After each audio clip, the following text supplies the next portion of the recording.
Magandang araw po sa inyo lahat. Kami po ang Tena Siyensya at ituturo po namin sa inyong lahat ang konsepto na dimensional analysis. Ano nga ba ang dimensional analysis? Ito rin po ay isang branch ng chemistry at ng physics. So, ano ulit nga ba ang dimensional analysis? Dimensional analysis. It is the study of the relationship between physical quantities with the help of dimensions and units of measurement. Tinatawag din itong factor label method or unit factor method because we use conversion factors to get the same units. Si James Clerk Maxwell ang nag-introduce nito at nagpalaganap nito.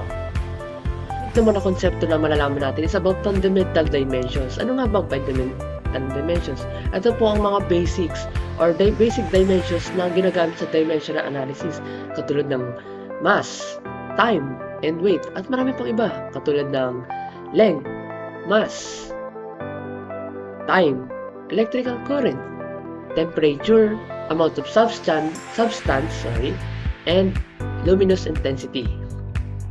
Halimbawa nito ay kung ilang araw meron sa isang taon, ilang oras meron sa isang araw, at ilang segundo meron sa isang oras. Nangyayari rin ito sa araw-araw, gaya ng pag tayo ay nagme-measure. For example, kung meron kang 100 ml, we need 10 100 ml to make it a liter. Susunod naman po na topic po is dimensional homogeneity. Ano nga ba yung dimensional homogeneity? So, dimensional homogeneity is the quality of an equation having quantities of the same dimension on both sides. A valid equation in physics and chemistry must be homogeneous, meaning since equality cannot apply between quantities of different nature.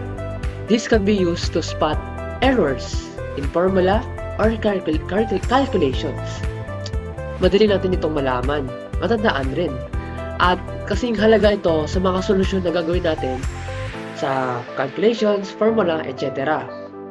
So, mahalaga itong pag-aralan, syempre. Basta lamang natin tandaan, pareho dapat ang unit sa simula o sa pinakasimula hanggang sa dulo. So, dapat parehas ang units. Okay? So, para sa ginagawa natin conversion factor ito ayun po ang dimensional homogeneity. Madalas ito ina-apply sa fluid dynamics, thermodynamics, aerodynamics, medicine, economics, geophysics, environmental, astrophysics, robotics, at sports.